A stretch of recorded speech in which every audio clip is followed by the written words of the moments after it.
pada pertemuan ke-10 kita akan membahas mengenai analisa laba kotor.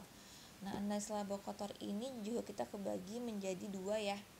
Jadi dua pertemuan. Jadi kita akan membahas sekarang teorinya, besok kita akan membahas mengenai hitung-hitungannya. Gitu. Oke, kita perlu tahu dulu apa sih analisa laba kotor. Analisa laba kotor adalah analisis yang digunakan untuk mengetahui jumlah laba kotor dari periode ke satu periode.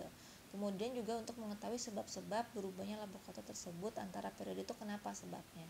Nah, data yang dibutuhkan untuk menganalisa laba kotor adalah target yang telah ditetapkan, pencapaian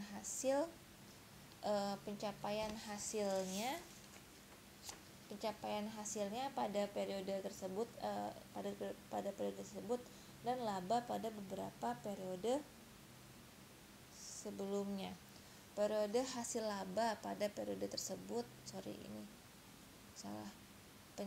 pencapaian hasil laba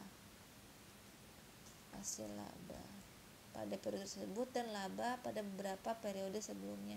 Jadi kita menganalisa dari periode kemarin ke periode hari ini menganalisa laba kotor dari periode sebelumnya ke periode yang sekarang.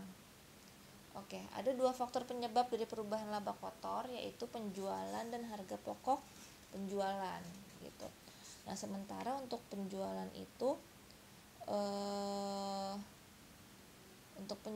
itu dipengaruhi oleh dua, yaitu harga jual dan jumlah barang yang dijual. Dan untuk harga pokok penjualan dipengaruhi oleh harga pokok rata-rata dan jumlah barang yang dijual gitu.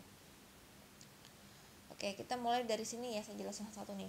Data yang dibutuhkan untuk menganalisa laba kotor adalah target yang telah ditetapkan. Maksudnya adalah jumlah angka atau persentase laba yang telah ditetapkan manajemen sebelumnya gitu. Target ini ditentukan sebelum perusahaan menjalankan aktivitas. Jadi kayak target, jadi kayak budget lah. Nah, pencapaian hasil laba pada periode tersebut. Ya udah, berarti laba aktual yang diperoleh pada periode ini. Yang ketiga adalah laba pada periode-periode sebelumnya adalah perolehan laba periode yang lalu. Kegunaannya adalah untuk melihat tren perjalanan laba perusahaan. Jadi kita mau ngelihat laba perusahaan itu makin menurun makin naik gitu loh.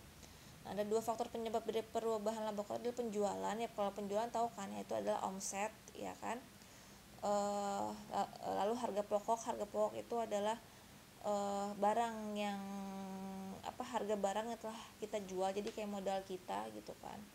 Terus sementara itu penjualan dipengaruhi oleh harga jual adalah harga per unit dari barang yang kita jual. Jumlah barang yang dijual adalah jumlah barang yang telah dijual gitu. Terus harga pokok penjualan dipengaruhi oleh harga pokok rata-rata gitu. Dan jumlah barang yang dijual. Untuk harga jual berarti naik turunnya harga jual nanti juga bisa berpengaruh. Lalu jumlah barang yang dijual adalah perubahan dari berapa banyak barang yang kita jual. Untuk harga pokok penjualan adalah harga pokok rata-rata.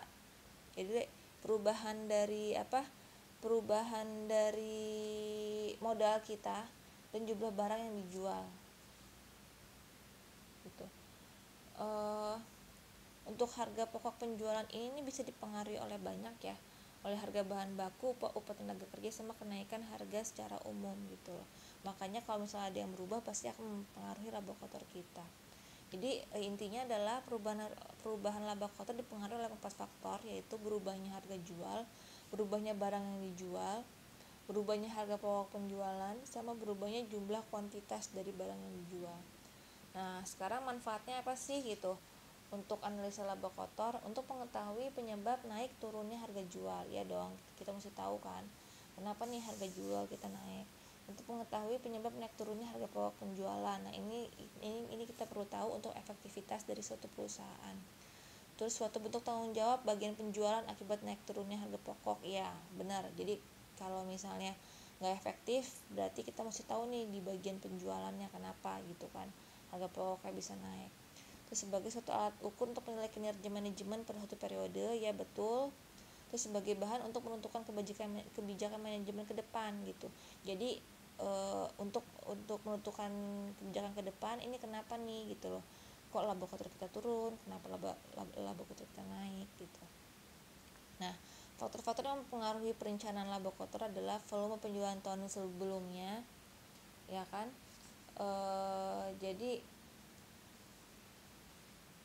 untuk faktor mempengaruhi perencanaan laba, iya, volume penjualan tahun sebelumnya. Jadi kita bisa tahu nih kalau misalnya tahun sebelumnya volume penjualan kita segini, berarti kita bisa merencanakan nih kira-kira kalau misalnya laba kotor kita mau naik sekian berapa persen, maka volume penjualannya harus berapa gitu. Terus harga jual periode sebelumnya, kecenderungan permintaan terhadap produk, ya kan. Kalau misalnya permintaannya naik, berarti ya laba kotor, target dari laba kotor kita bisa kita naikin gitu kan. Kondisi persaingan baik lokal maupun internasional, semakin banyak pesaing, maka kita bisa merencanakan laba kotor kita harusnya berapa. Tentu dengan inflasi, berarti kalau misalnya harga naik makin naik, berarti kan harga pokok penjualnya naik, berarti kita bisa menentukan target laba kotor kita berapa gitu. Kondisi perekonomian, kecenderungan perubahan selera masyarakat, sama budget-budget promosi yang harus dianggarkan. Untuk laba kotor pertemuan sekarang kita hanya membahas teorinya saja, untuk hitung-hitungannya akan kita bahas minggu depan. Oke, sekian dari saya. Assalamualaikum warahmatullahi wabarakatuh.